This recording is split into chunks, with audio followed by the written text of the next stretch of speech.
Olá, bom dia a todos, bom dia Rio Grande do Sul, 11 horas e 35 minutos. Hoje é quarta-feira, dia 3 de março. Veja agora comigo os destaques de hoje. O Hospital de Porto Alegre aciona plano de emergência e vai instalar um container refrigerado para armazenar corpos de vítimas da Covid-19.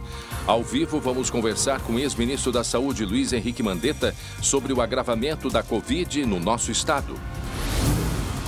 Madrugada tensa no Vale dos Sinos, porque o pai manteve o filho refém por cerca de 5 horas em Ivoti. Escutando eles, eu quero conversar com o senhor, entendeu?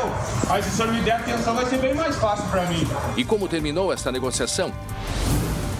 No norte do estado, um baita pecado. Um padre armado foi preso roubando um mercado e uma farmácia. Saiba o que ele levou já já. No Inter, qual a relação do novo técnico do time com uma Ferrari? Você vai entender já já. O SBT Rio Grande, a sua companhia na hora do almoço, já está no ar.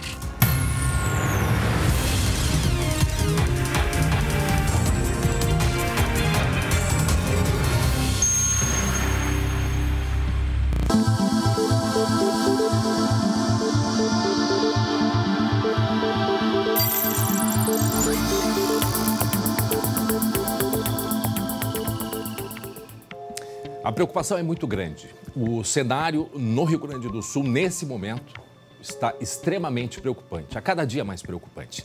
E esta semana atingimos lotação máxima nas UTIs de hospitais em pelo menos 10 regiões. Porto Alegre é uma delas. Nesse momento, está em 102%. Bom, no Hospital Moinhos de Vento, um dos principais hospitais de referência de Covid, há 77 pacientes graves sendo atendidos da unidade de terapia intensiva. Vamos até lá. O colega Lucas Abate está neste momento em frente ao hospital e vai trazer informações e atualizações. Apenas, Lucas, para a gente atualizar aqui com informações que reúne de todos os hospitais confirmados em UTI nesse momento, são 560 pacientes confirmados Covid na UTI. E o número que é extremamente grave é um outro número aqui, ó, Covid na emergência aguardando UTI. São 122 pacientes aguardando UTI, isto falando somente aqui de Porto Alegre. Lucas Abate, bom dia. Quais são as informações aí do hospital que fez um anúncio que chocou a todos, mas infelizmente é uma realidade que nós vivemos aqui no estado, Lucas? Bom dia, André. E só para lembrar que há cerca de 2 semanas a gente falava daquele número máximo, limite, que seria o colapso, que seria cerca de 380 pessoas internadas. Agora, um número muito maior e com diversas pessoas aguardando em emergências vagas em UTI. E não é diferente aqui no hospital privado, no Hospital Moinhos de Vento. Na UTI, André, 130% de lotação e, conforme os últimos dados, 3 pessoas em emergência aguardando leito em UTI. Esse anúncio feito ainda ontem, André, de que o hospital iria trazer um container, alugar um container para armazenar corpos, pessoas vítimas da Covid-19, chocou, assustou muita gente, mas o hospital esclareceu exatamente que é um plano de contingência, de prevenção, que pode ocorrer em determinado momento. Por exemplo, se tem uma demanda maior no sistema funerário, as funerárias ficam com uma demanda maior devido a todo o cenário que está sendo vivido na cidade, demoram mais para retirar os corpos aqui do Moinhos de Vento, por exemplo. Então, eles acionaram esse plano, esse container, um aluguel preventivamente, caso haja uma lotação em determinado momento, para que se evite, né, para que não cause problemas no funcionamento do hospital. Lucas. Esse container ainda não chegou. Deve chegar, mas no primeiro momento não será usado, André. É até um nome até técnico, né? É um nome específico desse container que hoje ele tem capacidade apenas para 3 corpos, né? Isso é importante a gente falar também. No final de semana, pelo menos 12 pessoas perderam a vida e precisaram ser alocadas, né, até que fossem os corpos retirados. Então veja a necessidade, no final de semana foram 12 falecimentos, né, devido à Covid. E então essa necessidade nos choca, mas é uma realidade, infelizmente. Nós vimos isso, até eu coloco na conversa aí o colega Guilherme Roquette também. Nós vimos isso em diversos outros países, principalmente acontecendo no norte da Itália, em Bérgamo. Mas é uma realidade que nós precisamos enfrentar. Mas isso traduz o que a gente vem, né, passando nesta pandemia que atinge de maneira muito forte nesse momento o Rio Grande do Sul. Guilherme. Pois é, André, porque assim, a gente já tem essa expectativa de que 60% das pessoas que estão em UTIs não vão sobreviver. A gente não está aqui propagando o apocalipse, não é isso. São estatísticas do governo do estado, estatísticas da Secretaria da Saúde. E tem um outro fator ainda, André, a evolução muito rápida da doença. Ainda ontem à tarde eu conversava com um amigo que me disse o seguinte, ele perdeu um outro amigo na semana passada e ele me disse, eu falei com ele num dia, ele adoeceu no outro e morreu no terceiro dia. Ou seja, a evolução foi velocíssima, foi muito rápida da doença. Bom, nós daqui a pouco, inclusive, vamos conversar com o ex-ministro Luiz Henrique Mandetta para saber justamente essas questões. Afinal, é a nova variante circulando. Ontem saiu um comunicado da Secretaria de Saúde, né? Foram confirmados 12 casos dessa variante amazônica chamada de P1. Ainda não se sabe muito bem o que esta nova variante significa em termos da gravidade dos casos, mas o que se sabe sim é que a disseminação, a contaminação dela é muito maior do que aquela, a cepa original, ou pelo menos a cepa que começou a circular pela Europa. Então isso se percebe, esta grande explosão que se teve de casos aqui no Rio Grande do Sul, Lucas. André, e até eu conversei hoje, há pouco, com um coordenador de pesquisa do Hospital de Clínicas que coordenou esse estudo para verificar, para confirmar, né, que já tenha circulação comunitária dessa nova cepa da variante P1 aqui no Rio Grande do Sul. Ele até disse que esse é um estudo que foi visto uma amostragem pequena, ainda poucas pessoas, poucos pacientes, mas já indicou que muitas delas, uma boa parte, não se sabia de onde pegou essa variante. Ou seja, que indica que o vírus está circulando e não tem mais como rastrear de onde está vindo, onde as pessoas estão pegando. Então é realmente um momento bastante complicado. E eu perguntei para ele também se essa crise no hospital, André, tem a ver com a variante. Ele disse que sim, mas também com o comportamento da população. Sim. E mais do que nunca é o momento de ficar em casa e tomar todos os cuidados. Eu lembro que nós, voltando um ano atrás, né, Lucas, Guilherme, a gente falava justamente sobre esta contaminação comunitária. Um ano atrás, a nossa referência era quem tinha viajado para a Europa. Por que essa preocupação? Porque quem viajou e trouxe, se contaminou através de ter um contato com alguém que veio da Europa, tu tem como fazer o rastreamento.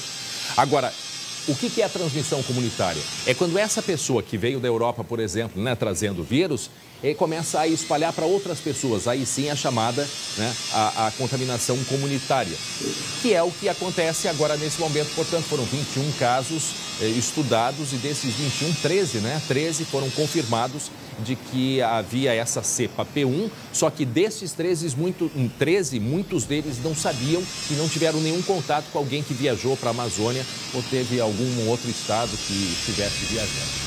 Então, daqui a pouco, repetindo, nós vamos conversar, né, com o ex-ministro Luiz Henrique Mandetta a respeito do comportamento da pandemia aqui no Rio Grande do Sul. Até já. Obrigado, então, Lucas Abate. 11h44, preste atenção nesta história que nós vamos contar agora, que aconteceu durante esta madrugada.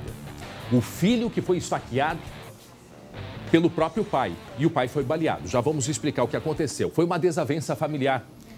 E por pouco não terminou uma tragédia, né? Ainda maior. Isso foi em Ivoti, cidade do Vale dos Sinos. Um homem invadiu a casa e manteve o filho refém.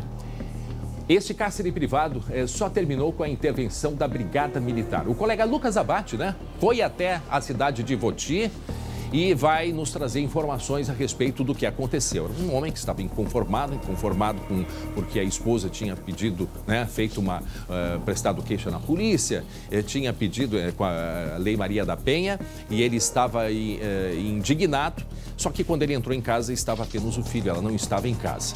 Vamos escutar um pouco do áudio do que aconteceu. Escutando eles. Eu quero conversar com o senhor, entendeu? Aí se o senhor me der atenção vai ser bem mais fácil pra mim, se o senhor conversar comigo. Porque não adianta o senhor ficar aí sem falar comigo e eu não sei o que tá acontecendo aí dentro, aí fica ruim. Esse é o momento da negociação dos policiais. Agora de manhã isso, foi por volta de 1h da manhã que ele invadiu a casa e agora de manhã, portanto, essa negociação. O colega Lucas Abate acompanhou e daqui a pouco vamos trazer detalhes e a atualização deste caso em Ivoti, pequena cidade do Vale dos Sinos. Muito bem, agora 11h45, faltando 15 minutos para o meio-dia. Nós vamos a um rápido intervalo e já voltamos com muitas, mas muitas informações para você. Fique aí, até já. Estamos de volta com o SBT Rio Grande e agora um recado da Solução Financeira. Atenção. Agora, para tudo que você está fazendo, está com dificuldades em pagar o financiamento do seu carro, moto ou caminhão? Esse recado é para você que financiou um veículo, mas já percebeu que está pagando por 2. Está cansado das cobranças e ameaças do banco? Chega de sofrer. Não pague mais por juros abusivos. Envie agora uma foto do seu carnê de financiamento para o número 983247663. Você receberá uma análise completamente gratuita e o seu desconto pode chegar em até 70% garantido em contrato. Com toda essa economia, chegou a hora de realizar aquele sonho da reforma ou compra da casa própria, da viagem ou qualquer outro sonho que você estava adiando. Repetindo, o WhatsApp é o número 983247663. Ou se preferir, venha ao nosso escritório na Avenida Benjamin Constant, número 1170. Tome um café com a nossa equipe e se torne mais um caso de sucesso. Solução Financeira, a solução que você precisa. Muito bem, atenção para essa imagem, o padre pecador. Sabia dessa? Sabia dessa, Léo? O padre pecador, preste atenção. Olha aí o padre de boné, um padre. Isso aconteceu ontem no norte do estado. Padre que comete pecado, armado, não interessa se era verdadeiro ou não, ele foi e levou e roubou. Assaltou 2 supermercados e foi preso em flagrante. Tá aí o padre. E depois ele disse que não sabe o que aconteceu. Só que baixou um santo espírito no padre que foi lá, assaltou, deixou todo mundo indignado. Indignado. A própria comunidade eclesiástica ficou assustada com, pasma, né? Com o que aconteceu. E o que é que ele roubou? O que é que ele levou? A gente vê que ele pediu dinheiro numa das imagens, a gente enxerga a atendente passando dinheiro para ele, não é verdade? Passa dinheiro, mas ele levou outras coisas também, levou outras mercadorias. Tá aí o momento que a senhora ali do caixa, a atendente, pega ali, recolhe o dinheiro, passa o dinheiro e também ele leva mercadorias. Daqui a pouco a gente traz detalhes disso que aconteceu. Tá aí, o padre indo embora e chocou a todos, porque tem uma imagem, inclusive, quando ele estava sendo ordenado, né, recebendo todas as autorizações eclesiásticas para comandar uma igreja no norte do estado. E tá aí o padre que nos intervalos rezava a missa fazendo assaltos e imagem que choca a todos. Tá aí o padre, um jovem padre, 20 e poucos anos. Tá aí a imagem, tá aí. Momento da ordenação, né? Daqui a pouco a gente vai contar melhor essa história. Parece que ele disse isso, que não sabe o que aconteceu. A comunidade, mas a gente fica em choque, imagina a comunidade. Imagina a comunidade quando descobriram, através das imagens, que era o padre pecador, o padre assaltante, e que depois disse que não sabe o que aconteceu. Baixou um santo nele, um troço. Não, santo não, né? Baixou sabe lá o que é. Mas daqui a pouco a gente entra em detalhes dessa história que aconteceu ontem, aqui no norte do Rio Grande do Sul, 11h53. E atenção, um filho, né? Um jovem foi esfaqueado. E o pai dele, né? Foi esfaqueado pelo pai, e o pai foi baleado. A gente já vai explicar o que aconteceu. Começou tudo por uma desavença familiar e por muito pouco não terminou numa tragédia. Isso aconteceu nesta madrugada em Ivoti, no Vale dos Sinos. O final da história foi agora de manhã. Esse homem que invadiu a casa manteve o filho refém. O cárcere privado terminou com a intervenção da Brigada Militar. O colega Lucas Abate foi até a cidade e vai nos trazer agora informações ao vivo e explicar pra gente, não é mesmo? Lucas Abate, o que aconteceu com esse homem que entrou em surto, não se sabe o que aconteceu com ele lá em Ivoti. Lucas. André, imagina só um cenário, uma família, homem, mulher e os 2 filhos já adultos morando nessa casa em Ivoti. Os pais se separam e o homem começa a ameaçar a mulher. Aquele cenário típico de violência doméstica, de Lei Maria da Penha. Ontem, essa mulher decidiu quebrar o silêncio e denunciou o homem, pediu uma medida protetiva contra ele. E muito revoltado nesta madrugada, ele foi até a casa da família em procura, buscando essa mulher, queria se vingar por conta da denúncia. Mas ela, como já sabia que estava ameaçada, poderiam fazer alguma coisa contra ela, saiu de casa, foi dormir em outro local junto com outro filho. E dentro da casa permaneceu esse filho de 24 anos que foi mantido refém pelo pai. A invasão aconteceu por volta da 1h da manhã, André. E olha só os requintes de crueldade que teve esse homem para tentar atacar a ex-companheira. Ele ameaçou o filho, manteve o filho refém e em determinado momento, André, ele esfaqueou o filho, feriu o filho com a faca, e tá ali na imagem. Tirou uma foto dele ferido, tirou uma foto do menino, do jovem ferido e enviou para a mãe, dizendo, se você não vier até aqui, eu vou matar o seu filho. Por sorte, André, a Brigada Militar foi chamada, não se sabe exatamente quem fez essa denúncia, mas a Brigada chegou lá por volta das 2h30 da manhã e conseguiu cercar toda a casa. Durante todo esse tempo, das 2h até quase as 7h da manhã, a casa permaneceu cercada, várias tentativas de negociação e o homem não se rendia. A gente tem até, André, um trecho que mostra parte dessa negociação já de manhã, um pouco antes da invasão. A gente pode ouvir como é que era a conversa do policial com o sequestrador. Vamos ver. Escutando eles. Eu quero conversar com o senhor, entendeu? Aí se o senhor me der atenção vai ser bem mais fácil pra mim, se o senhor conversar comigo. Porque não adianta o senhor ficar aí sem falar comigo e eu não sei o que tá acontecendo aí dentro, aí fica ruim. Polícia, quer dizer, toda uma psicologia para conseguir, né, acalmar o criminoso, repara, André, a vítima e aí conseguir entrar e fazer a abordagem, que é o que foi necessário nesse caso aí, porque ele feriu o próprio filho, né, para ele ter uma ideia do que ele seria capaz de fazer, Lucas. Repara, André, que nessa imagem, enquanto o policial está conversando, não se sabe onde que ele está, outros policiais vão numa fila ali entrando calmamente na casa para tentar ficar numa posição favorável caso o homem decidisse matar, tentasse novamente agredir o filho. E essa ação foi muito importante, André, porque o homem em nenhum momento aceitou se render e quando esses policiais chegaram no cômodo onde o jovem estava sendo mantido refém, encontraram uma cena, André, do pai praticamente em cima do filho, segurando a faca e o filho segurando a mão dele. Aquela cena bem clássica de filme de terror. Foi esse cenário que os policiais encontraram quando entraram. Então tiveram que agir e atiraram, realizaram um disparo contra o homem, foi baleado e conseguiram resgatar o jovem, que ficou esfaqueado pelo pai, o homem baleado, os dois internados lá em Ivoti. Para quem está chegando agora, 11h57, estamos acompanhando, o colega Lucas Abad acompanhou, esse caso da madrugada, está aí a vítima, um jovem de 24 anos, cujo o pai entrou na casa, imagina o que não teria feito com a mulher. Ela a mãe da família, preocupada, já saiu de casa, mas jamais imaginava, né, que o homem pudesse entrar e fazer o que fez, manter, Guilherme, esse jovem em cárcere privado, fazendo ameaças e ainda mandando, Lucas, repete pra gente, isso aconteceu em Ivoti, no Vale dos Sinos, nessa madrugada, um homem indignado com a separação e que a mulher entrou com um pedido, né, de proteção na polícia, e ele indignado invadiu a casa e conta o que ele fez lá dentro, Lucas. Foi por volta de 1h da madrugada em Ivoti, né, Lucas? André, mais ou menos 5 horas de cárcere. Entrou por volta da 1h da manhã e se estendeu até pouco depois das 6, pouco antes das 7h da manhã. Então, pelo menos 5 horas de cárcere. Ele entrou na casa procurando a ex-mulher, mas apenas o filho do casal, de 24 anos, estava dentro do local. Então ele atacou o próprio filho e ficou ameaçando o tempo todo com uma faca.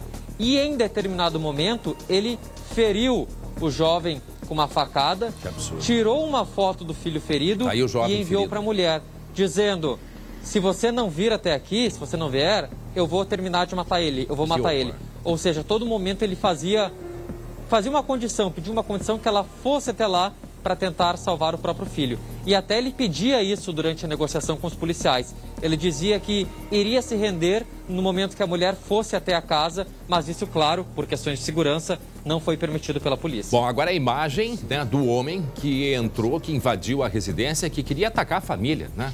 Acho que ele deixa claro com essa atitude qual era o objetivo dele, né, Lucas? E entrou na casa por volta de 1 da manhã, estava o filho de 24 anos, e aí então só de manhã que a polícia conseguiu entrar e mobilizar, esse homem levou um tiro, não se sabe aonde, tu sabe onde é que, parece ser no braço o tiro, é isso, Lucas?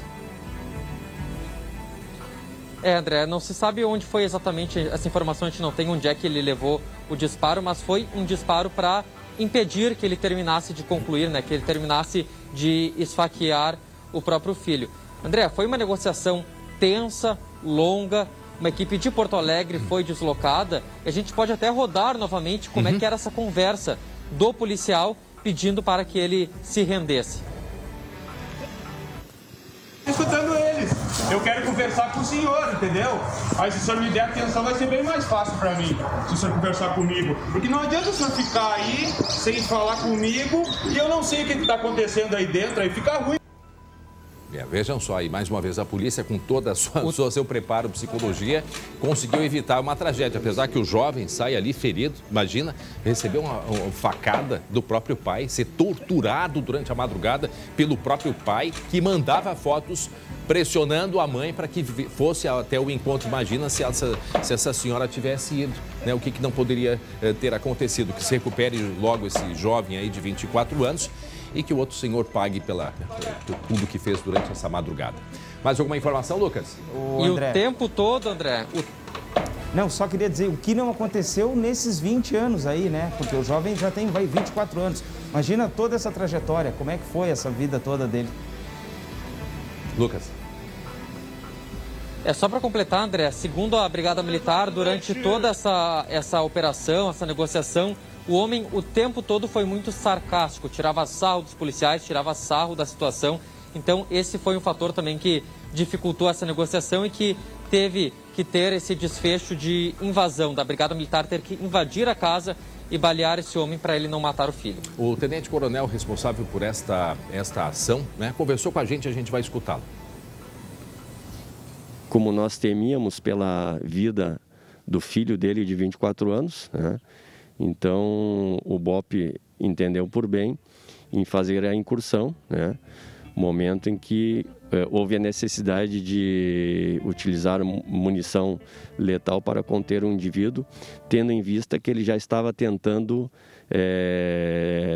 cometer o homicídio contra o filho. Com certeza, se não fosse a atuação rápida e eficaz da equipe do BOP, teria sido assassinado pelo próprio pai. Tá aí a palavra então do comando. André, ação rápida. Ação rápida é aquela imagem que a gente mostra dos policiais enfileirados entrando na casa. É uma técnica que se tem de abordagem, de invasão, que o outro policial estava na negociação, conversando, tentando acalmar o sequestrador e ao mesmo tempo os policiais iam entrando na casa numa espécie de plano B. Por exemplo, se a negociação não der certo, se ele tentar atacar, a gente consegue ter uma rápida resposta. E foi exatamente isso que aconteceu. Os policiais estavam dentro da casa, viram que o homem não ia negociar, não ia se entregar e viram que em determinado momento ele estava bem próximo de atacar o filho. Então tiveram que agir rapidamente e como estavam dentro da casa, conseguiram conter Lucas, essa agressão mais grave. Ô Lucas, uma dúvida. Ele já tinha atacado o filho de madrugada, ferido com a faca, ou isso tudo foi no momento do desfecho? Foi tudo durante a madrugada, André. Ele invadiu a casa, feriu o filho durante a madrugada. O filho ferido, com bastante sangramento, foi colocado em um cômodo da casa. Nossa. E ele ficava mandando foto do jovem ferido para a mãe, pedindo para ela ir até lá. Até os policiais do lado de fora, quando chegaram na madrugada, conseguiam ouvir a conversa entre os dois, conseguiam ouvir que o filho pedia, né, para sair daquela situação. E em determinado momento, até um pouco antes da chegada do BOP, os policiais deixaram de ouvir esse jovem. Não se sabe se ele ficou em silêncio, se de repente ele desmaiou, perdeu a consciência, mas isso foi algo até que assustou bastante os policiais, que eles imaginaram que pelo silêncio do filho, poderia ter acontecido algo mais grave lá dentro. Muito bem, daqui a pouco o Lucas volta com outras informações. Obrigado, Lucas Abate. 12h, 4 minutos, 27 graus é a temperatura. Os profissionais da saúde, da linha de frente, já estão no combate contra a Covid-19 há mais de um ano, Guilherme. Exatamente. Roquete. Nós vamos mostrar agora imagens e depoimentos de como eles enfrentam esta luta todos os dias.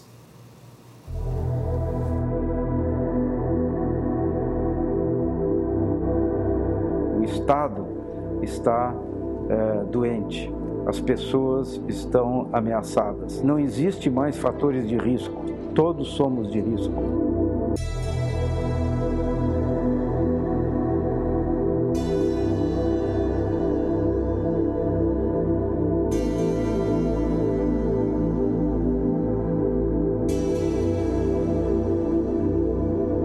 Emocionalmente, todos os médicos, enfermeiros, fisioterapeutas, psicólogos, todo mundo está exausto, né? Porque não está fácil, né? A gente está fazendo o nosso melhor e mesmo assim a gente vê que não é o suficiente ainda para conseguir ajudar todo mundo.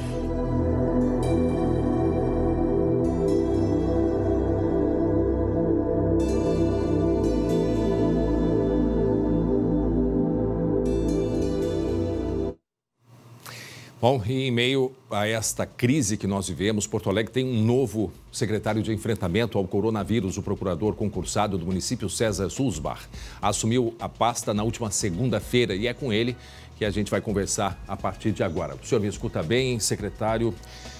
Boa tarde, obrigado por nos atender. Estou acompanhando, André. Muito bem, secretário. Boa tarde. Secretário, o que o senhor pode trazer para a gente de novidades a respeito aí desse enfrentamento?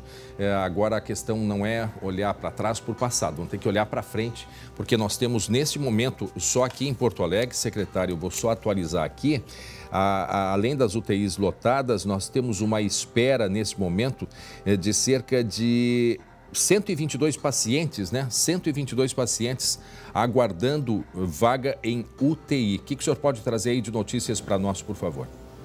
Bom, André, inicialmente eu acho que... Agora, 122 eu atualizo, 137, tá?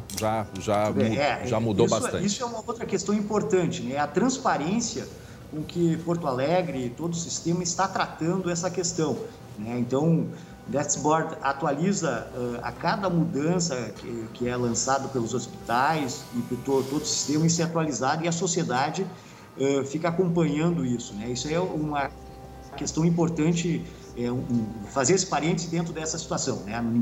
Aqui a transparência está sendo a maior possível em relação a isso. O que nos cabe nessa semana, André, ouvintes, é lutar para que os protocolos sanitários, os protocolos sejam respeitados pela nossa sociedade. As equipes, antes da minha manifestação, aqui ouvimos o pessoal da saúde falando da situação crítica nos hospitais, né, do cansaço que todas as equipes, né, já estamos há um ano nessa situação, mas nós temos que agora ainda dar um pouco mais de todos nós. Então, vamos respeitar os protocolos, vamos usar máscara. Quem puder, Mas, secretário, o senhor me desculpe lhe interromper. Só que eu compreendo isso, mas assim, eu queria que o senhor centralizasse assim, as pessoas estão lá morrendo, precisando de oxigênio e tem 130 e tantas na fila aqui em Porto Alegre. Então eu queria assim, que o senhor me dissesse. Eu sei que esta campanha a gente está fazendo há um ano, é um pedido que a gente faz todo dia para as pessoas. Só que há todo um sistema para isso. Por exemplo, o senhor fala como representante da prefeitura, mas muita gente dizendo que há aglomeração nos ônibus em Porto Alegre. Então já começa por aí. O problema não é só... Esse é um problema que estamos tendo, todos os dias estamos enfrentando e estamos tentando resolver. Né, um sistema que está caótico há um bom tempo, tem todo o outro lado da questão que a pandemia trouxe do desequilíbrio total do sistema de transporte, né? Mas o que a prefeitura está fazendo, André e telespectadores? A prefeitura tem um gabinete de crise comandado pelo prefeito, secretário da Saúde. Nós temos, nos próximos dias, teremos novidades no acolhimento, porque a nossa linha de atuação desde o início do ano e agora agravada com esse vertiginoso aumento dos casos, é a vida. Então, estamos trazendo estruturas para acolhimento das pessoas e fazer esse canal entre quem está em casa, quem está com sintomas e o que precisa do atendimento. Tá, eu queria que o senhor repetisse, hoje, então. Manhã, Secretário, por favor, eu queria que o senhor repetisse, porque é uma prestação de serviço isso, e eu acho que as pessoas que estão em casa precisam, né, pensar assim, que atitudes tomar em caso de algum sintoma. Então, eu gostaria que o senhor repetisse. Primeiramente, André, sintomas leves, eu vou falar o que é o corriqueiro, porque as questões são muito mais ligadas à saúde e eu não gosto de interferir quando isso aí é muito mais a questão médica. Mas pelo convívio e tudo mais, a gente pode dizer assim, ó, sintomas leves, as pessoas devem ficar em casa e não e se isolarem e aguardarem. Sintomas leves, aguardar. Se houver necessidade, procure uma unidade de saúde. Agora, nos próximos dias, nós estaremos ampliando as unidades, o atendimento nessas unidades de saúde, teremos um acolhimento às pessoas com sintomas leves, para tudo isso, para que não haja tumulto, não haja aglomeração nas próprias unidades de saúde e nos hospitais, porque o que a nossa população precisa também é, assim, ó, há sintomas, observe um pouco mais, né? Se sentir mal, tiver algum mal-estar mais acentuado, procure uma unidade de saúde que nós a nossa Secretaria da Saúde, ou toda a equipe vai orientar essas pessoas. Tá, em termos de estrutura, os nossos canais de comunicação para que as pessoas tenham a informação, né? E logo nos próximos dias já teremos possivelmente aí um teleatendimento também para essas pessoas que estiverem em casa, né? Isso já está sendo finalizado. A Santa Casa tem feito isso bastante também. Poder ser atendidas da sua casa na telemedicina. Agora, secretário, a espera por vaga na UTI são de 137 pacientes, a lotação também procura muito grande nas unidades básicas de saúde. O que a gente vai ter aqui em termos de estrutura?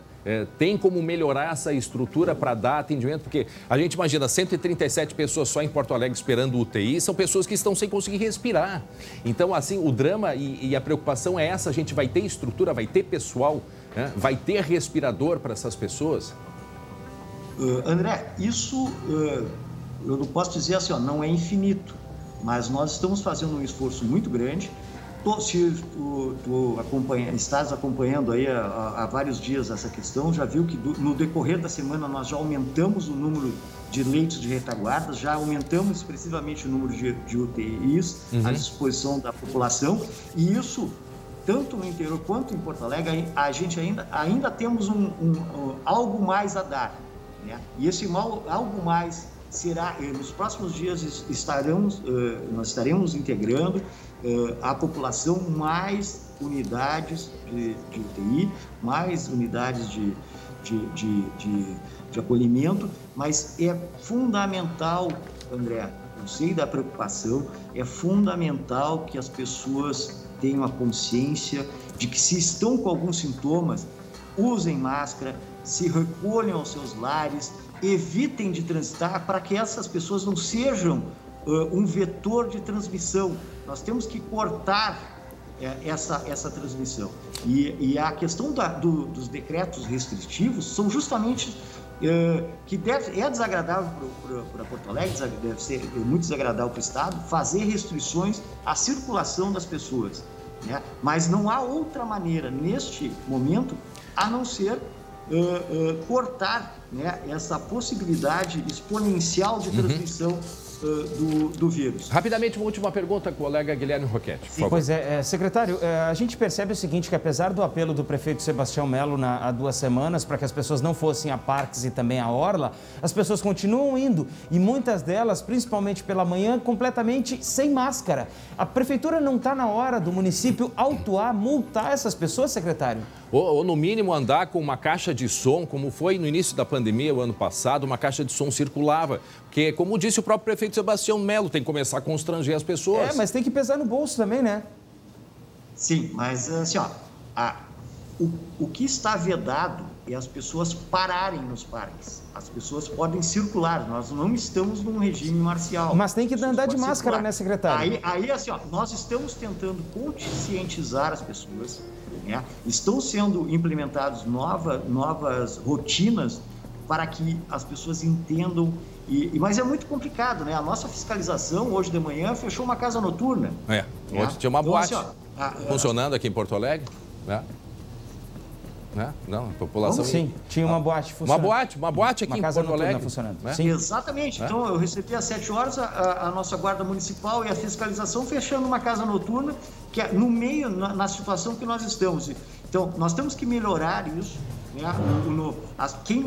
Quem não tiver necessidade de circular, não circule, porque nós temos a necessidade, a área pessoal da saúde, pessoal da segurança, algumas comércio essencial, nós precisamos manter tudo isso aberto para que todo mundo possa transpor esse período, né? Essas 2 semanas, 3 semanas que estamos pela frente, é muito difícil para todos nós. Tá certo. Quero agradecer ao senhor, novo secretário, né, de combate ao coronavírus. Também entendemos que o senhor assumiu a pasta aí há pouco tempo, né? O seu antecessor foi assumir um outro cargo em outro estado.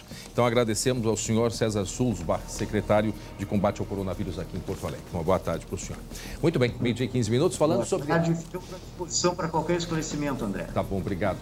Só rapidamente sobre as máscaras, conversei ontem, perguntei para um amigo meu que mora em Roma, na Itália, e ele disse assim, a regra é sair de casa máscara. Não tem essa história de botar no pescoço, de baixo, deixar o nariz de fora. Outro usa, outro é multado. E a multa é, no mínimo, 150 euros, ou seja, quase R$1.000. E o negócio funciona. Esse é um problema.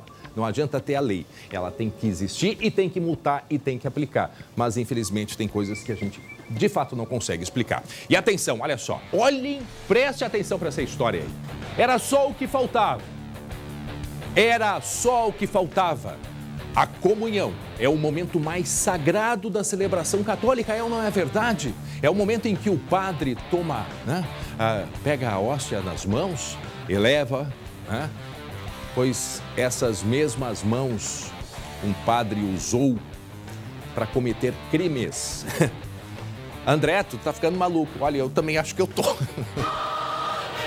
Aleluia que conseguiram pegar esse padre. Este padre assaltante, que história é essa? Isso aconteceu ontem e foi assim, quase que um arrastão, hein, ô Guilherme? O Cordeiro de Deus que deveria tirar o pecado do mundo, abaixou o santo, mas não... Estava cometendo crimes. Baixou uma coisa nesse padre aí, o que aconteceu, Guilherme? Esse padre, ele foi preso pela Polícia Militar lá em Passo Fundo, André. Foi no final da tarde dessa terça-feira. Ele foi detido em flagrante com o dinheiro de três roubos. 2 dessas ocorrências a gente tem a imagem aí. O padre, primeiro, ele aparece no caixa desse supermercado pagando por uma mortadela que ele estava comprando. Ele abre a carteira, pega o dinheiro e entrega o dinheiro ali para a operadora do caixa. Enquanto ela está separando o troco, ele aponta a arma aí, aqui nem como dizia a musiquinha, erguei as mãos e passa essa grana. E aí continuou cometendo este assalto. Não vou cantar de novo agora. Eu não entendi, eu tava aqui... Vamos de novo então? Como é que dizia a musiquinha? Erguei as mãos e passa esta grana. Pois então. Não, mas teve mais, não era só grana. Não era só grana, porque além disso ele também levou outros objetos ali do estabelecimento. Mas o principal foi o dinheiro que estava no caixa. E foi embora desse supermercado sem dar glória a Deus. Partiu para o próximo ataque. Esse primeiro foi pouquinho antes das 5 horas da tarde. E o segundo foi um pouquinho antes das 6. Deu 1 hora de distância, 1 hora de intervalo entre uma ação e outra. Nessa imagem, o padre já aparecia na fila ali, inquieto, batendo o pezinho, saltitando para um lado e para o outro, porque estava nervoso, já sabia que ia fazer coisa errada, né? Que ia cometer um pecado, já sabia que ia pecar. Pois bem, se aproximou do caixa, a gente percebe que tem um cidadão ali atrás e ele de ladinho, né, ele esconde ali, ó, tô saindo um pouco de cena ali, ó, ele esconde a arma com o corpo e aí aponta de novo para atendente e obriga ela a passar o dinheiro do caixa. De novo, pela segunda vez. Meu óculos está embaçando aqui, vamos botar ele mais para frente. Com todo esse dinheiro, foi embora, deu no pé. Só que o problema, André, é que ele estava usando um carro que estava no nome da igreja. Este veículo ele foi localizado aqui em uma rua lá de Passo Fundo. A X35 ela foi vista na rua 10 de abril e o homem foi abordado na rua Independência. O padre exercia sacerdócio lá em Tapejara, André.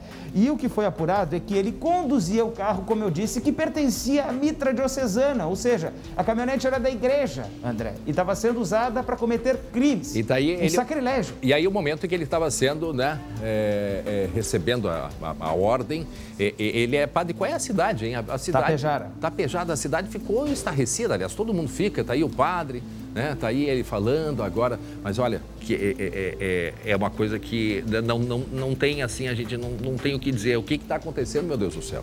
E aí você baixou um santo nele, e aí ele diz assim, ó, não sabe o que houve, né?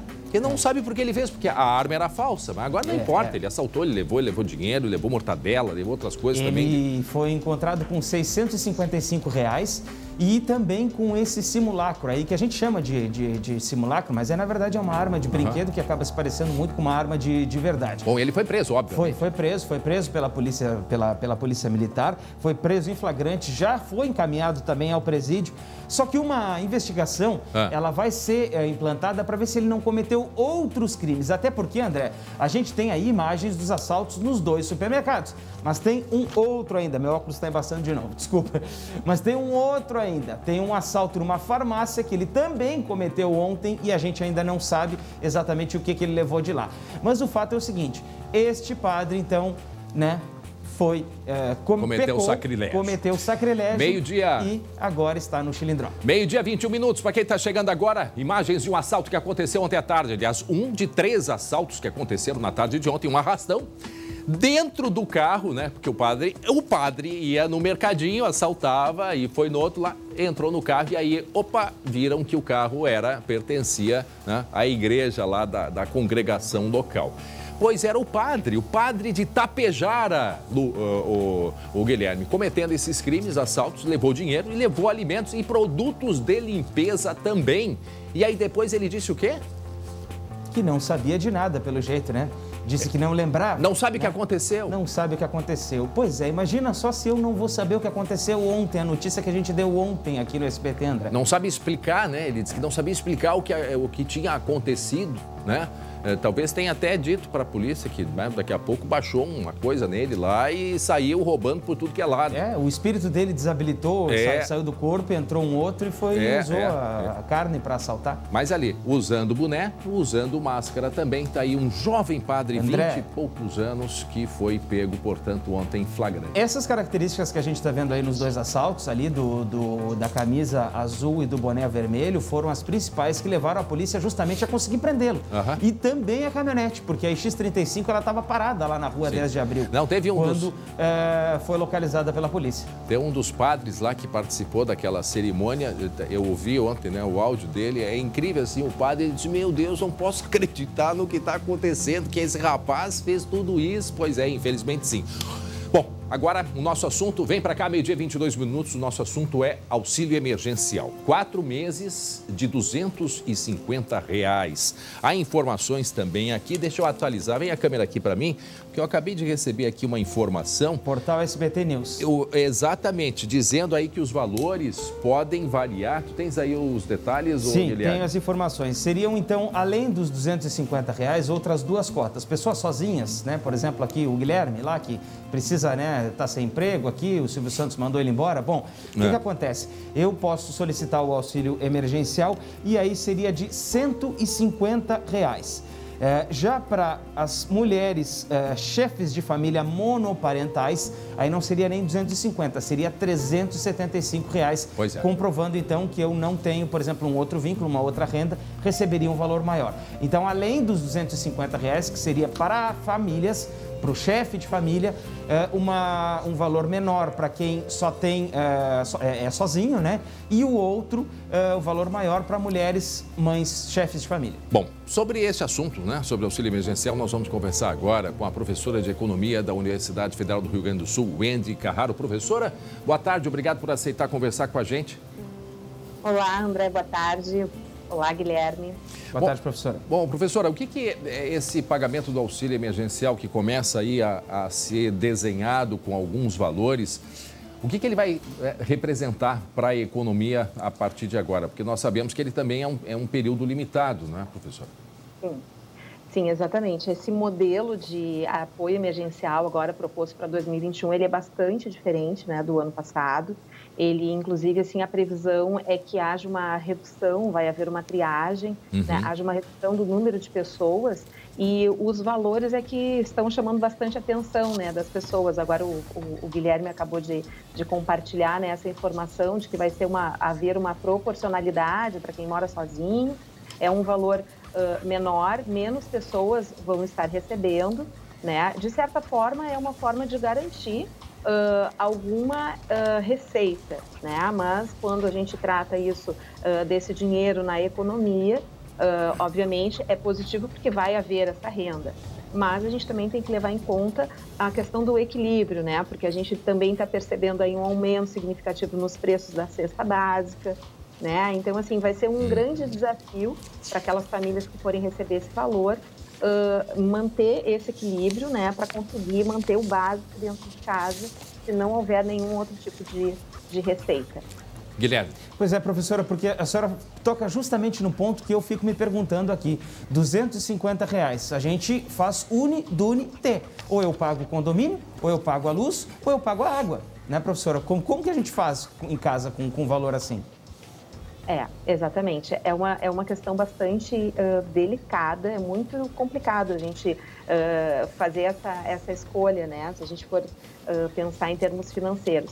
O que a gente sempre tem, assim, recomendado, até desde o ano passado, nosso projeto de educação financeira, é a questão de escolher, de definir, de poder saber negociar o que tem dentro de casa. Eu acho que muito a gente ainda vai continuar contando com a questão de solidariedade das pessoas, né? Empresas seguirem fazendo doação de cestas básicas, as escolas públicas têm feito isso também para os familiares das crianças. Então, assim, as famílias elas vão ter que saber gerenciar, né? Porque realmente, assim, é um valor muito baixo, tendo em conta isso, essa questão dos preços, os valores estão aumentando. Agora... Mas vai ser... Sim. Mas pode concluir, professor, pode concluir. Não, então é um grande desafio isso, né? Buscar esse controle para poder gerenciar todas as oportunidades de outras fontes, né? Que às vezes não é só a financeira, mas outros apoios que as pessoas podem contar também. Isso é muito importante. Aquelas pessoas que podem ajudar, continuem ajudando, existem muitos movimentos nesse sentido, e aquelas pessoas que estão em extrema necessidade, buscar outras alternativas para poder suprir isso. É que o ano passado a gente também não tinha ideia de como ia se comportar a pandemia. Então, daqui a pouco até o governo, né, se tivesse dividido esse valor ou nas primeiras parcelas reduzido para poder deixar uma margem aí para os próximos meses, enfim. Mas é aquilo, a gente não sabia como que ia ser o comportamento. Agora, existe a possibilidade também, não é, professora, da redução da jornada de trabalho. Isso está sendo discutido ainda, que talvez seja o outro lado que pode beneficiar muitas pessoas também, né? Sim, uma das coisas que a gente também sempre reforça, né, é que as pessoas que estão tendo esse tipo de redução de jornada de trabalho, de certa forma, busquem também algum tipo de outra alternativa, né? De fazer algum tipo de negócio que possa fazer em casa, onde pode ter algum tipo de renda, com alimentação, com alguma funcionalidade dentro, claro, com todos os cuidados, né? Enfim, mas a gente tem que pensar também que tudo é uma conta, né? Uma conta matemática. Então, o governo, ele não estava preparado com essa reserva financeira. E deveria ter se preparado, obviamente, tendo em vista o cenário que nós estávamos tendo mundialmente, digamos assim, mas também é necessário que se busque alguma alternativa e se realoque gastos do governo, né, gastos públicos, para que seja direcionado, então, para esse apoio emergencial. Professora, e vendo pelo lado do comércio, no ano passado, os 600 pila que muita gente recebeu, eles ajudaram muito a aquecer a economia e a manter, né, o ritmo de compras das pessoas. Mas esse valor, ele não tem esse potencial, pelo menos não me parece, né? O que a senhora acha disso? Concordo plenamente, Guilherme. E também a gente tem que pensar assim, o ano passado nós tínhamos 68 milhões de pessoas recebendo esse apoio ao valor de 600... Quantas? 68 milhões de pessoas receberam o apoio emergencial. E a previsão para esse ano é de que 40 milhões recebam, um valor ainda metade do que foi dado, levando em conta ainda que algumas pessoas receberam o valor duplicado, né? A gente está aí agora até com uma campanha aí da declaração do imposto de renda, né, sobre a questão de pessoas que não deveriam ter recebido. Então, essa questão de aquecer a economia, a gente tem que ter muito cuidado também, né, porque daqui a pouco esses valores indevidos não deveriam estar nas mãos das pessoas que receberam. Mas agora, certamente, a triagem ela vai ser mais aprimorada, né, depois de tudo que aconteceu no início, com alguns desvios, enfim, agora, né, também o governo já tem ali a expertise para conseguir, de fato, dirigir esse dinheiro para quem precisa. Bom, essa é a primeira conversa de muitas que nós teremos daqui para frente. Quero agradecer a senhora mais uma vez, a professora de Economia da URGS, Wendy Carraro. Muito obrigado por ter conversado com a gente. E nos próximos dias, né, o Lucas Abate, certamente quando o nosso colega, o Glauco, voltar, nós teremos aqui às terças-feiras também as nossas lives, as transmissões pelo Facebook, orientando as pessoas a respeito do auxílio emergencial, porque, como sempre, há muitas dúvidas, muitas pessoas precisando, né, e muitos setores que são atingidos, como o comércio também, indiretamente, né? Ô André, já tô com saudade de ir para a agência da Caixa, já tô com saudade da live, porque eu sei que é um programa muito importante para muita gente. E olha só a notícia que está todo mundo esperando e a exclusiva está lá no sbtnews.com. Novo auxílio emergencial será de R$ 150 a R$ 375.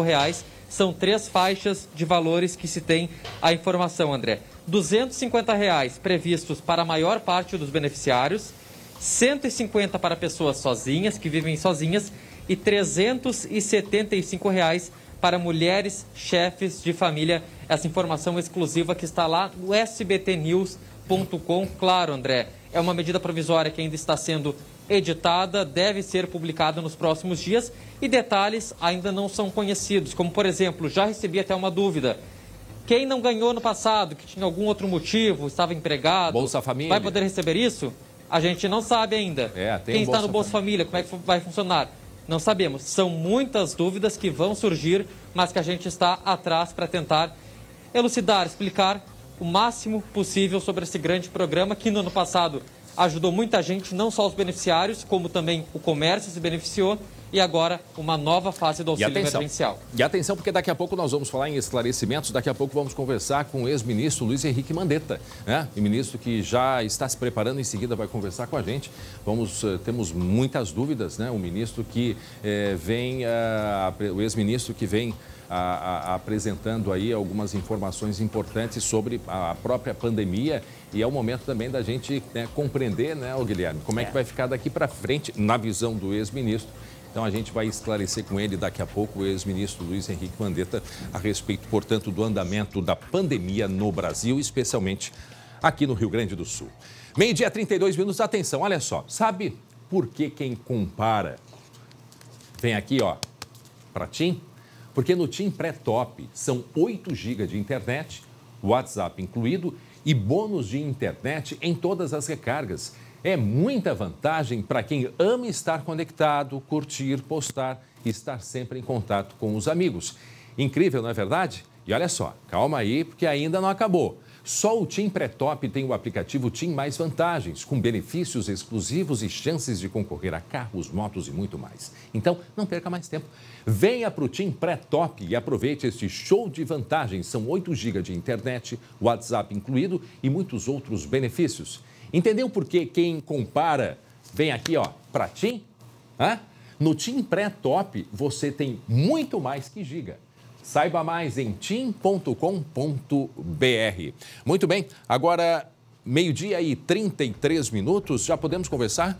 Bom, nós vamos agora conversar com o ex-ministro da Saúde, Luiz Henrique Mandetta. O assunto, logicamente, a situação da pandemia no Brasil, especialmente no Rio Grande do Sul. Ex-ministro Mandetta, o senhor me escuta bem? Boa tarde, bem-vindo ao Rio Grande do Sul. Me escuto bem, André. Boa tarde, todo o Rio Grande do Sul. Minha solidariedade aí às famílias e a todas as pessoas que estão passando por esse momento de profunda dificuldade em relação a essa doença. É verdade. Ministro, há pouco eu via que cerca de 130 pessoas aguardavam leitos de UTI aqui em Porto Alegre. Lá em dezembro, o senhor falava e alertava para o risco de uma mega pandemia. Eu pergunto para o senhor, o Rio Grande do Sul está vivendo uma mega pandemia? Sim, com certeza. O Rio Grande do Sul, assim como a região sul, Santa Catarina também, o Paraná começa a dar sinais de fadiga e no Nordeste, ontem conversando com a Bahia, também uma situação extremamente crítica, o Ceará agora de manhã conversando extremamente crítica. A sensação que a gente tem é que a gente vai ter uma epidemia em paralelo em praticamente todos os estados brasileiros, por uma sucessão de erros cometidos nessa condução da pandemia. Meu colega Guilherme Roquete tem uma pergunta para o senhor. Que bom que o senhor falou em erros, ex-ministro. Uma satisfação em conversar com o senhor. Faltaram medidas de contenção no Carnaval, no Ano Novo. O que faltou nesse final de ano, nessas férias agora, para que a gente chegasse nesse pico que a gente está tendo agora? A gente tem uma sucessão de crises. Ela não é só uma crise de saúde. Ela é, antes de uma crise de saúde, ela é uma crise política.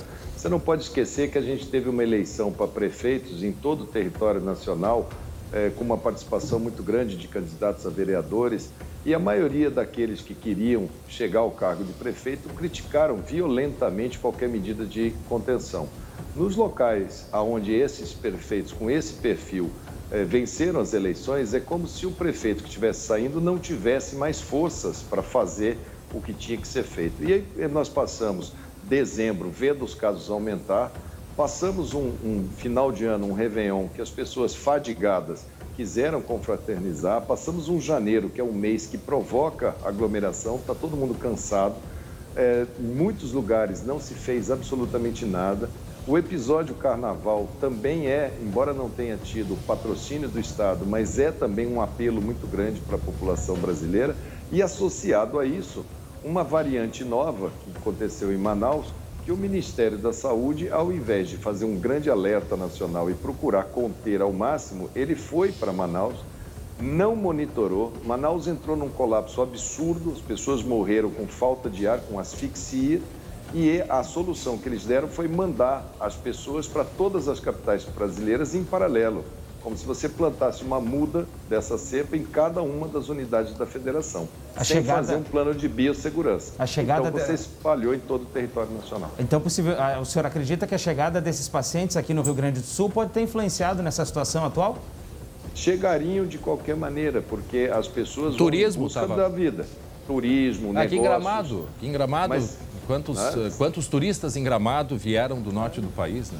É natural, mas se você não faz um alerta, se você não monitora, se você não faz a testagem, por que o mundo fechou? Hoje você, brasileiro, se você quiser ir para qualquer país do mundo, você vai e fica em quarentena durante 15 dias, parado dentro de um hotel, sendo monitorado, pagando a conta, sendo testado, você e a sua família, para depois ser admitido.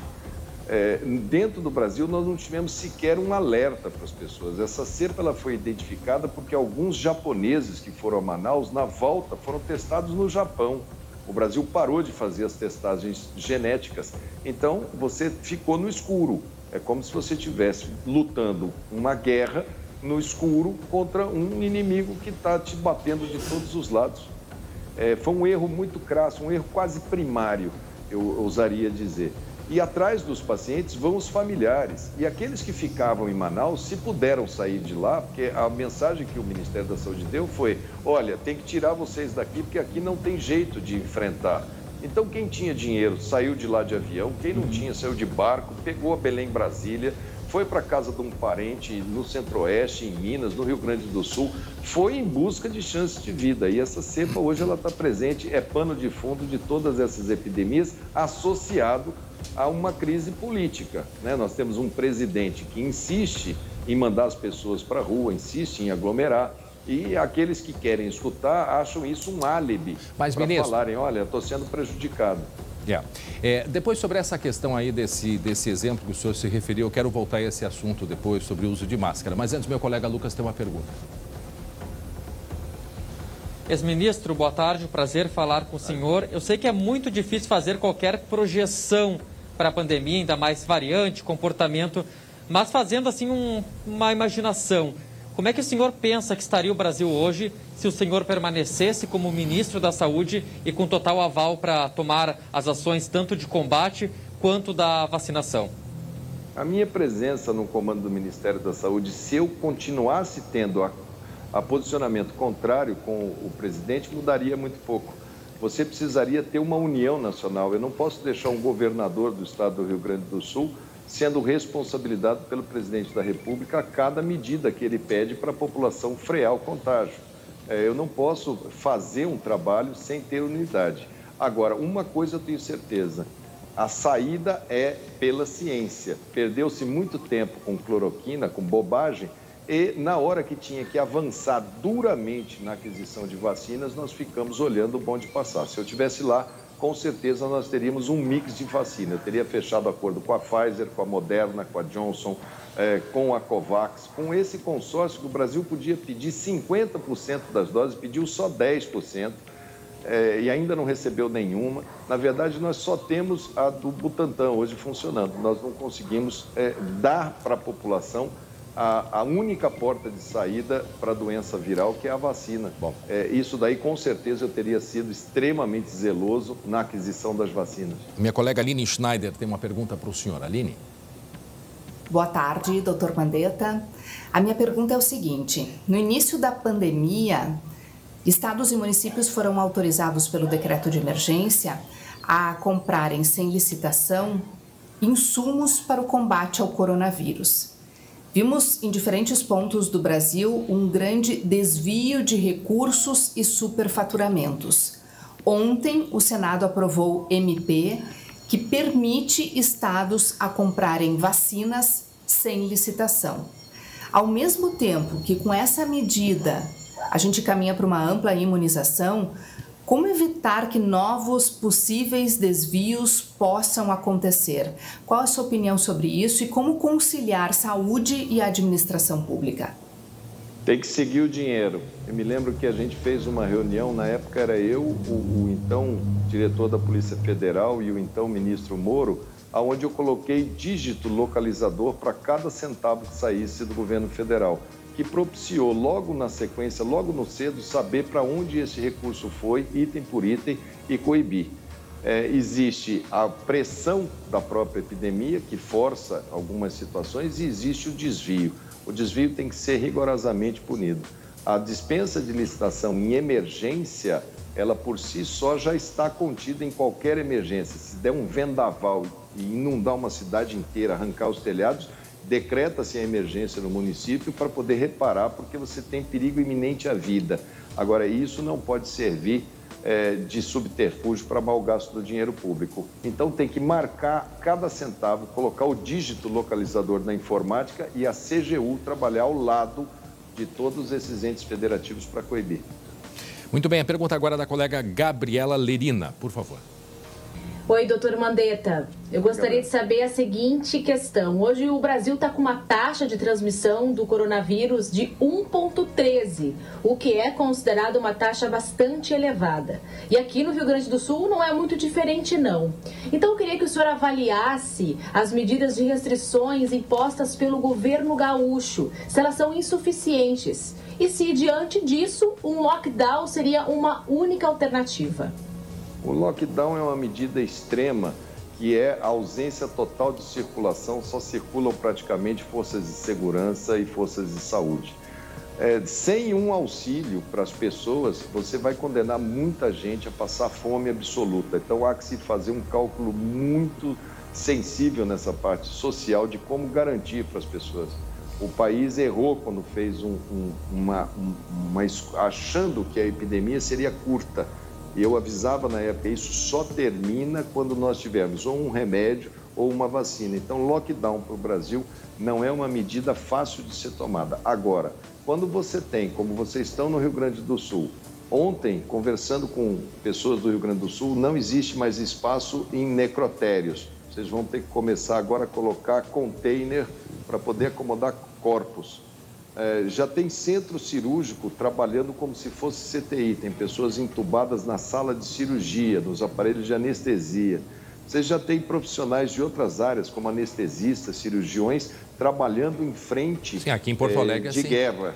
Exatamente. Aqui? Isso é para evitar o colapso absoluto, mas isso já é um sinal de colapso. Você já tem pessoas nas UPAs represadas com indicação de CTI, e se você fala, eu tenho indicação de CTI e não tem acesso, é praticamente você condenar essa pessoa a uma morte sem a dignidade de lutar pela vida.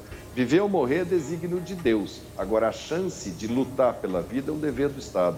E aí o Estado deve tomar todas as medidas que tiverem ao seu alcance. Inclusive contemplar a possibilidade do lockdown. 12h 44 minutos, nós estamos conversando, o SBT Rio Grande do Sul conversa com o ex-ministro da Saúde, Luiz Henrique Mandetta. E agora a pergunta vem da região da Serra, região de Caxias do Sul, o colega Guilherme Fadanelli.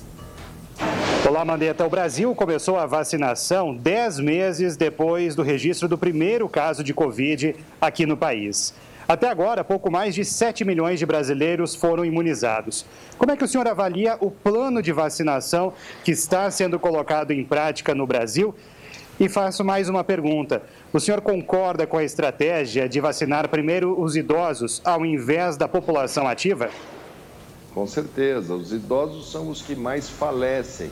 Essa doença, vocês devem entender que se a letalidade individual dela para o jovem é baixa, para o idoso ela é muito elevada. Então é uma questão de ética, é uma questão de você disponibilizar.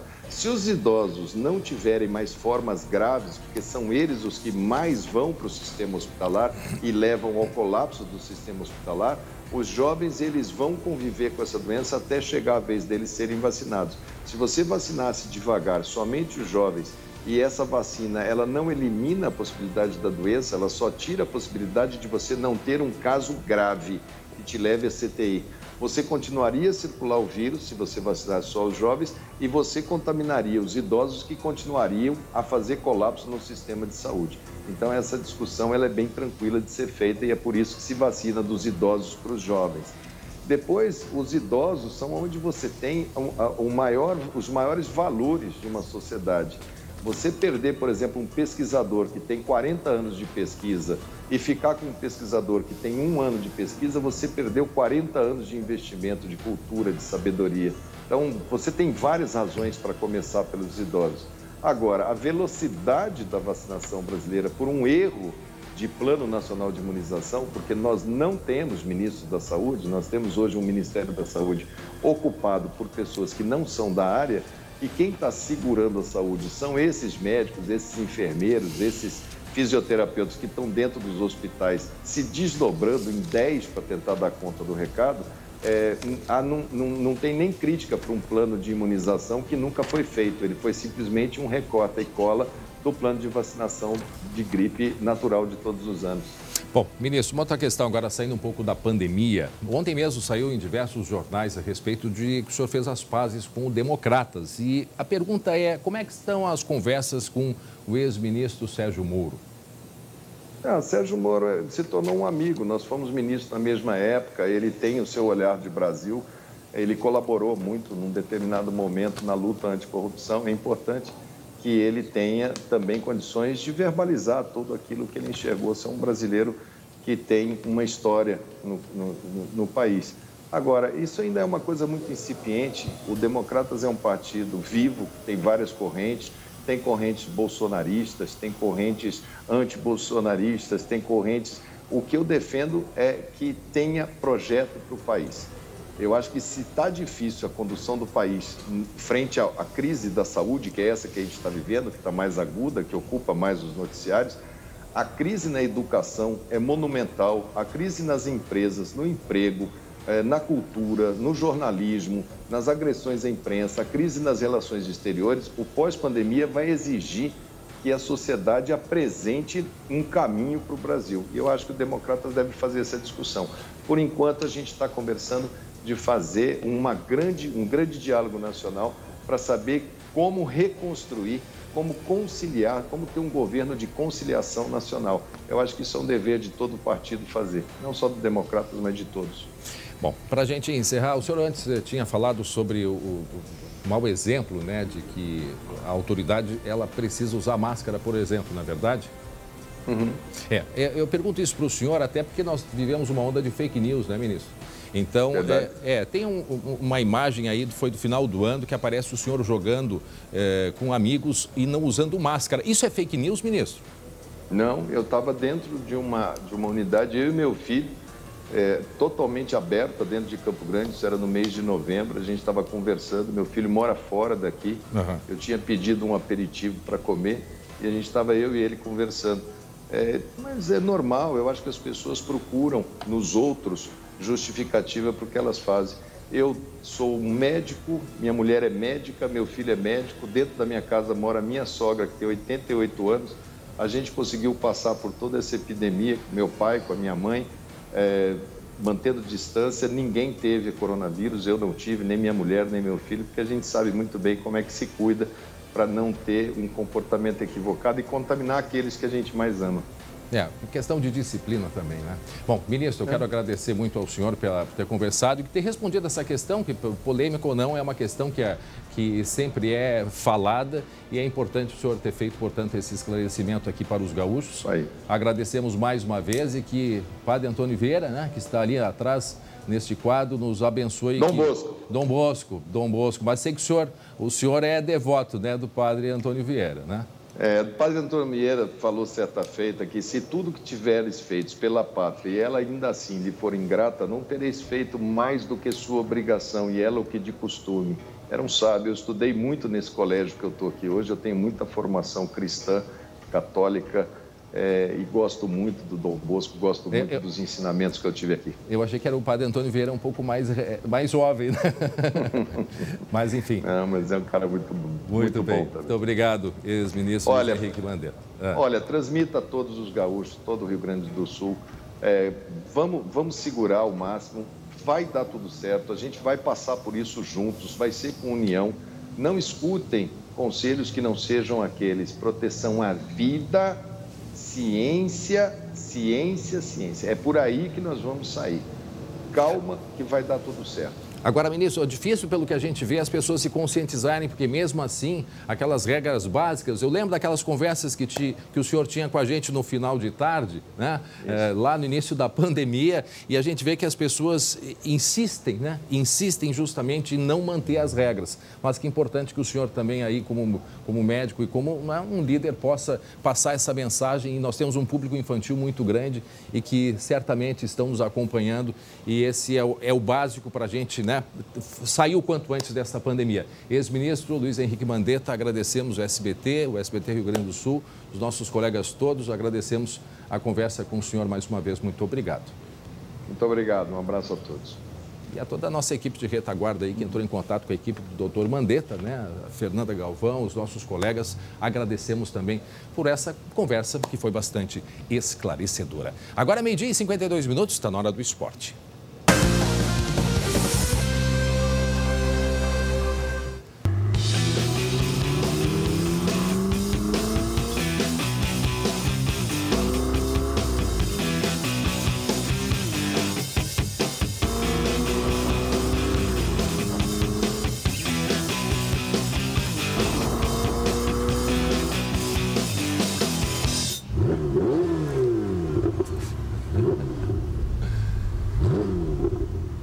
O novo técnico do Inter e uma Ferrari. Explica pra gente, lembrando sempre, estamos aqui para Biscoito Zezé, carinho que vem de família, uma Ferrari comendo Biscoito Zezé, tá aí uma boa. Meu irmão, Matheus Schenck, contigo? Quem nunca comeu Biscoito Zezé numa Ferrari, né? Quem nunca? Imagina. Poxa vida.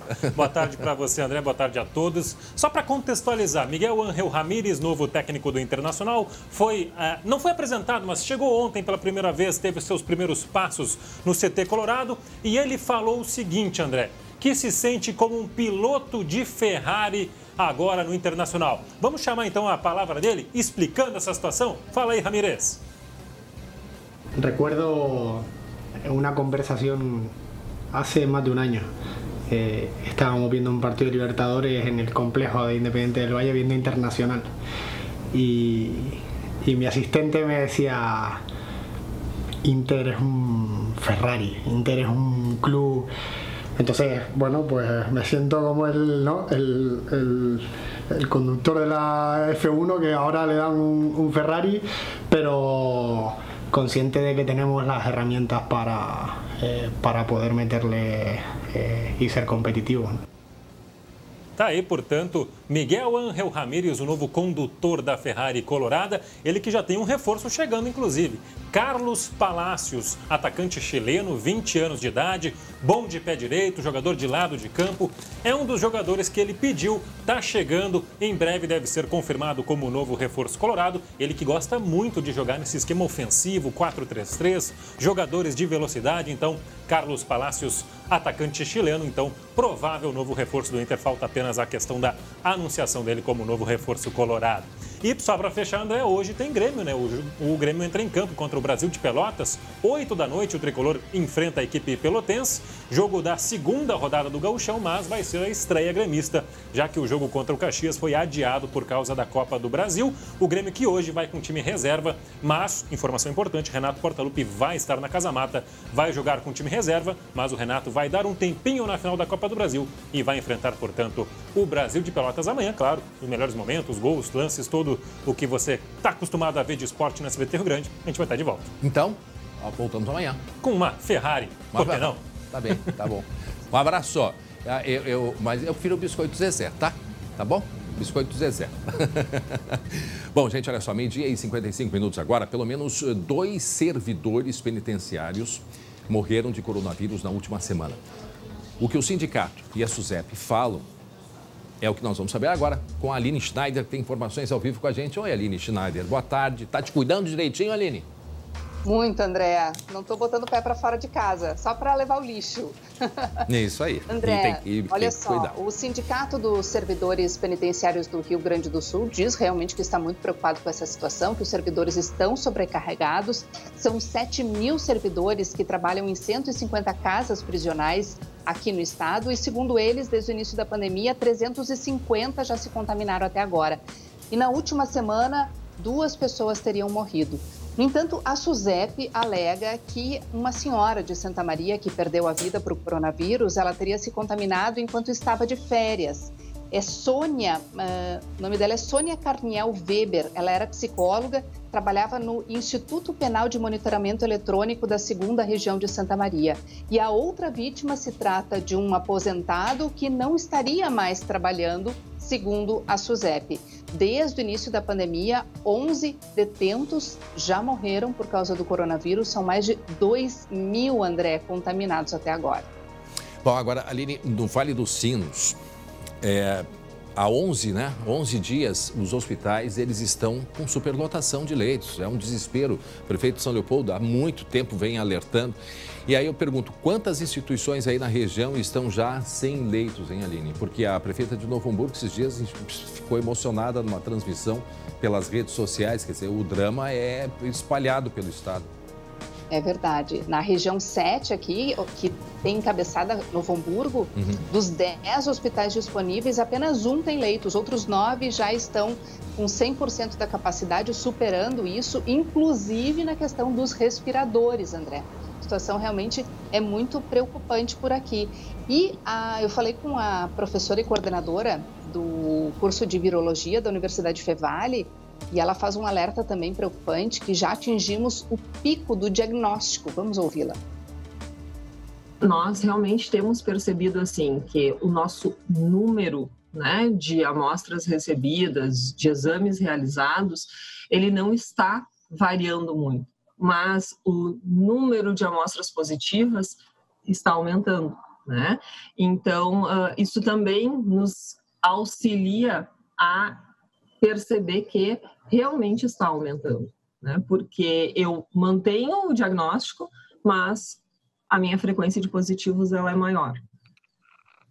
E realmente, se a gente chega no pico, no teto do diagnóstico, eu posso ter muito mais pessoas infectadas e eu não consigo observar isso porque eu não tenho mais como diagnosticar a mais do que aquela faixa, aquele número.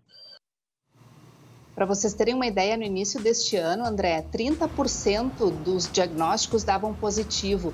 Agora, a partir da segunda quinzena, esse número aumentou. E só nessa semana, e a semana ainda nem terminou, já supera 48%. Ou seja, como ela destacou, né, dos testes realizados, que já se está no pico, mais pacientes estão sendo positivados. E um teste mais André, secretário da Saúde aí de Porto Alegre, e que esse caso também se refere aqui na região, que as autoridades estão reforçando. Quem sentir qualquer sintoma grave, não procure os hospitais diante desse caos todo. Até porque os hospitais têm um número grande de pessoas contaminadas e o risco de contaminação, a pessoa pode até não estar contaminada com o Covid, vai lá para saber a informação e aí se contamina ali. Isso aconteceu com um parente meu, André. Pois é. Que buscou, não estava contaminado e se contaminou e não voltou mais para casa. Meu Deus, isso acontece muito, infelizmente. Te cuida, Aline. 12h59. Olha só, em meio a uma pandemia, o Mais Verão SBT tentou levar para dentro da casa de todos nós a opção de lazer com segurança. Foi uma temporada, né, de mostrar que é possível curtir a estação mais quente do ano sem deixar de se cuidar. Né? Em um ano completamente atípico, temos apenas uma palavra para você.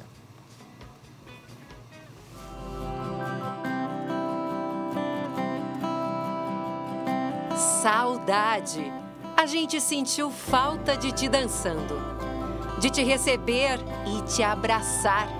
A gente sentiu saudade mesmo. E é exatamente por isso, por amor e por cuidado, que o momento agora é de se cuidar. De evitar aglomerações, de usar álcool em gel e máscara. É porque a gente quer te ver de pertinho que a gente pede e implora, protejam-se. 2022 tem mais e a gente não vai sair daqui. Muito bem, até a próxima edição então. Bom, ontem nós falamos aqui no SBT Rio Grande sobre um novo aumento no preço dos combustíveis e esta situação motivou o protesto de caminhoneiros em várias regiões do país, entre elas a região da Serra. Vamos até lá conversar agora com o colega Guilherme Fadanelli, que vai trazer informações a respeito dessa mobilização aí na Serra, né, Fadanelli? Boa tarde. Oi, André, boa tarde. Essa manifestação ocorreu ontem, no fim da tarde, na Rota do Sol, no trecho que fica ali entre Farroupilha e Bento Gonçalves. Foram cerca de 3 horas de protesto para chamar a atenção de quem passava por ali num horário de pico para o aumento no preço do óleo diesel, que já acumula uma alta de 33,9% no preço que sai das refinarias. Não houve problemas de trânsito, não houve tranqueira, até porque esses motoristas optaram por liberar o trânsito de veículos de passeio, ambulâncias, caminhões com cargas perecíveis e também cargas vivas.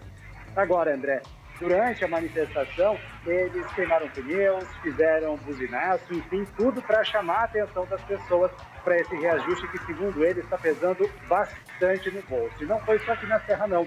Teve também registros de protestos na zona sul do estado, lá em Pelotas, André.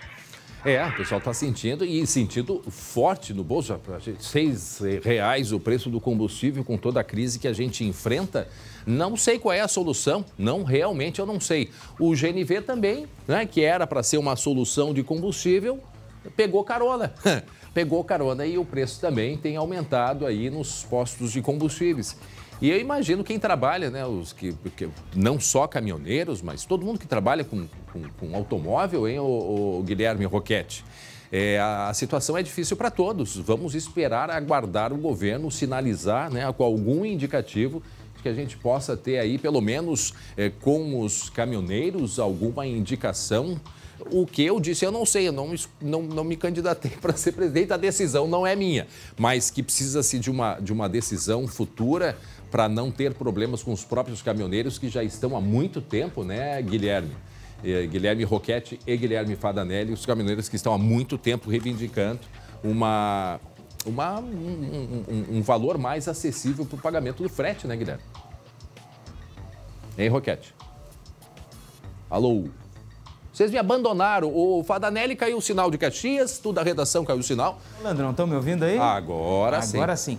Não, é o seguinte, a gente já tem combustíveis alternativos, a gente já tem estruturas alternativas. O problema é o seguinte, André, o problema é que os custos, por exemplo, de um carro híbrido, de um caminhão movido à eletricidade, eles ainda são muito altos e a gente não tem um incentivo.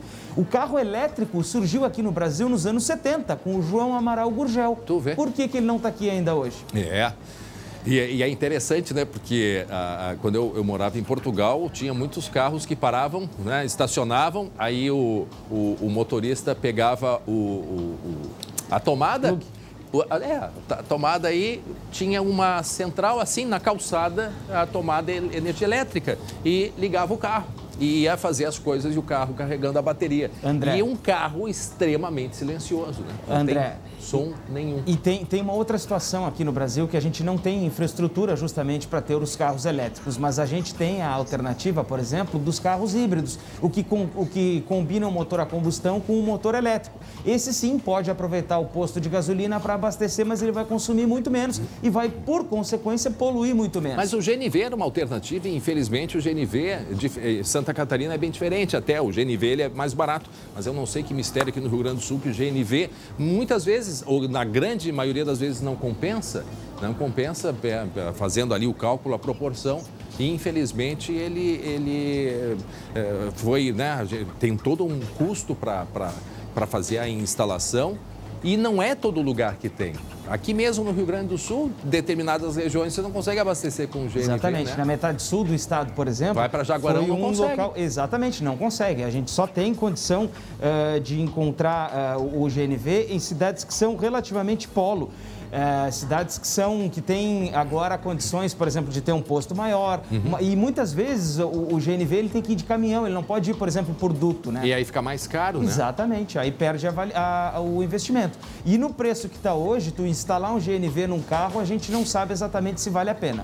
Pois é. Isso que o Guilherme falou, o que acontece? Tem postos aqui na região metropolitana que tem um encanamento que vem direto, né? O gás natural.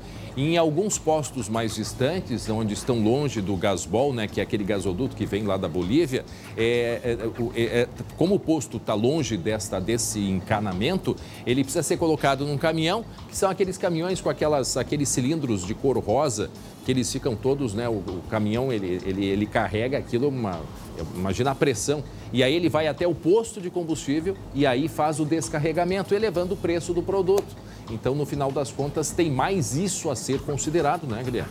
Pois é, justamente porque, por a gente não ter toda a infraestrutura necessária, a gente acaba não tendo essa condição até no preço. E é esse transporte que acaba encarecendo o valor, por exemplo, lá na ponta, lá em Jaguarão, lá em Bagé, lá em Erval, lá em Arroio Grande, ou nos outros extremos do estado que também tem esse valor elevado da gasolina.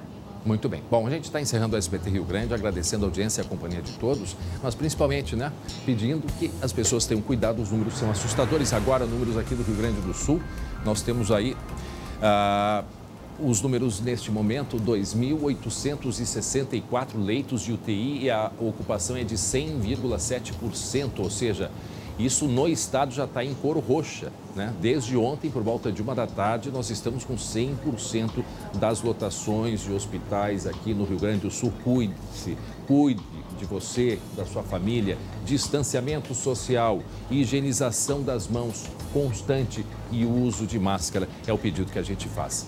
19h20, segunda edição com Marcelo Chemali e a gente volta amanhã a partir das 11h40. Até amanhã, Guilherme. Até amanhã. Até amanhã a todos. Obrigado mais uma vez.